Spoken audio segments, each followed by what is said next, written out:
In this video, I want to talk about a topic which I find amusing and also stupid. That's very much a myth in the close protection world. The myth that you are there to die for your client, that you're there to take a bullet for your client. If you want to die for your client, then you have mental health issues. You need to get help. We're not in this business to die for anybody. You're in this business to minimize the risk, to help protect the client and prevent hostile incidents from happening. You're not there to die for anybody. Now, one of the issues with this, and I understand where it comes from, where the myths come from. We can use the example of the attempt on Ronald Reagan's life, where US Secret Service agents stepped in front of the shooter, I think it was Hinckley, and they got shot. And they protected Reagan. Okay, they're doing their job. That's government agents. I take it I think there was 2 Secret Service guys that were shot and somebody else, but I'm sure after that incident they had their choice of jobs. They were very, very well looked after, etc., etc. They were protecting the president. Most government agents, if they're hurt in the line of duty, they're going to be taken care of. Their families will be taken care of. Now, that's a lot different than the commercial world. I think the issue with a lot of this is you've got former government personnel, military, police, etc., teaching a lot of courses, setting out the curriculums for a lot of courses. Okay, what they're teaching is what works in the government world, not in the private sector. As I said, those Secret Service guys that were hit, doing their job, they were looked after. Okay, let's transfer that to the commercial world. If you're working with, say, a client, how much are you going to be getting paid? These days, in most places, you're lucky, even top end, be seeing over $500 a day. Lucky. So most CP guys working, I would say, that are lucky, are seeing anywhere from $200 to $400 a day. Now, are you going to die for that?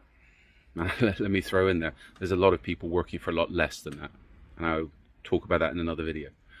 Are you going to die for $400 a day? Do you want to die for $400 a day? If you do, then you're stupid. Let's say now you're on a good paying job, you're earning $600 a day with an American client, you're in Cartagena. You come out of a nightclub, whorehouse, and your client gets into an argument with somebody. That person pulls out a gun, goes to shoot your client. Are you going to step in front of your client? Or put it this way, you step in front of your client, you get shot, who cares? Is the client going to pay your medical bills? Is the company you're working for going to pay your medical bills? If you end up dead, okay, your problems are solved. You don't have to worry about stuff anymore. But if you have a wife, children, etc., who's going to look after them? Who's going to be paying their bills? Who's going to be feeding them? The company you're working for? I doubt it. The client you're working for? I doubt it. Let's say you end up getting arrested due to the confrontation. Who's bailing you out of jail? The client? The company you're working for? I doubt that very much as well. Another example can be you're working with a client, NGO client, etc. Somewhere in Africa. Something goes wrong. Somebody goes to shoot your client. Excuse me. You step in front, you get hit. Who cares? Nobody. Who's paying your repatriation fees? Nobody. Who, if you end up in a wheelchair for the rest of your life, is going to be paying your bills, rehabilitation, getting you retrained for different lines of work, etc.? Nobody. So this is one of the big differences between the commercial world and the government world. The government world, you're going to be looked after if something goes bad to some extent. The commercial world, you're on your own. And even you might say, if you've got life insurance policies, etc., they're going to be voided if people find out that you're doing protection work, etc. So again, all this stuff about dying for a client, to me, is ridiculous. You want to die for people? All right, then you have psychological issues. You need help. You don't belong in the close protection business.